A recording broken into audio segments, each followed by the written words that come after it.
रामायण सिर्फ एक कथा नहीं, यह मानव जीवन का मार्गदर्शन है। जब जब धरती पर अधर्म बढ़ा, जब जब मानव सत्य से भटक गया, तब तब ईश्वर ने किसी न किसी रूप में अवतार लिया। आज हम सुनेंगे रामायण की पहली और सबसे पवित्र कथा, श्री राम का जन्म।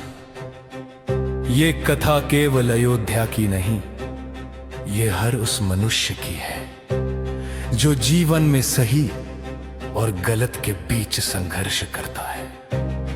साक अयोध्या और राजा दशरथ सरयू नदी के तट पर बसी थी एक पवित्र नगरी अयोध्या।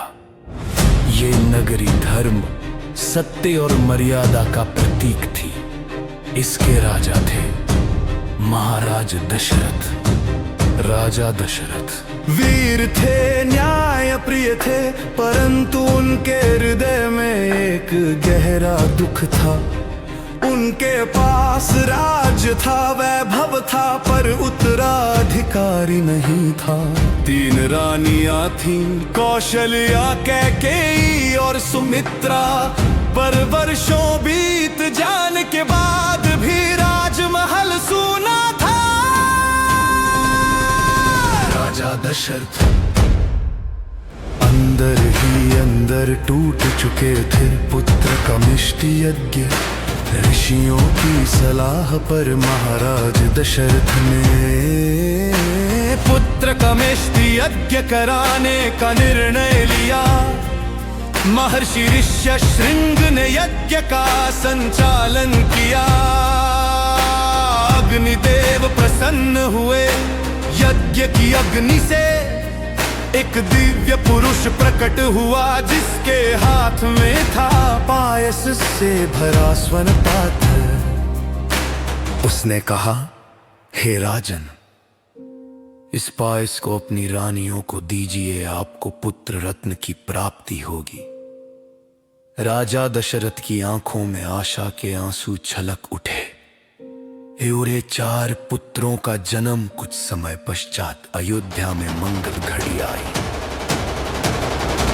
रानी कौशल्या के गर्भ से श्री राम का जन्म हुआ।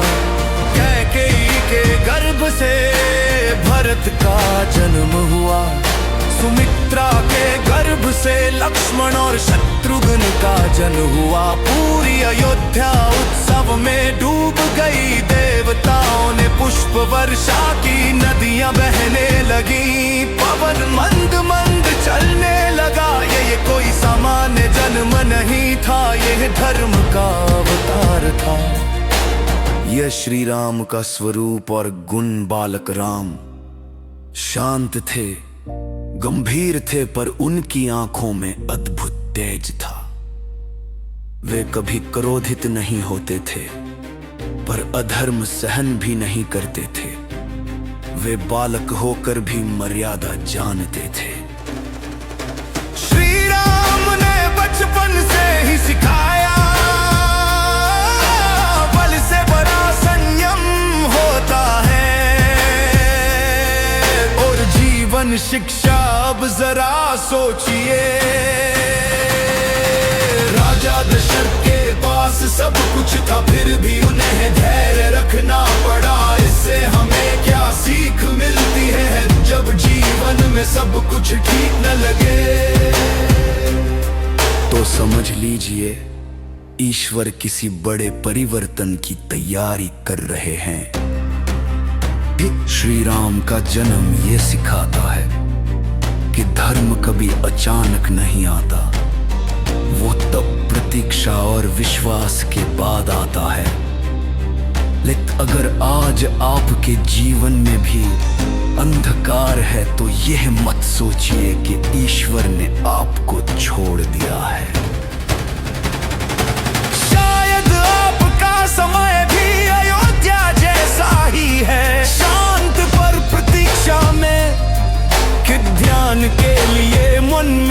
आंखें बंद कीजिए, मन में श्री राम का नाम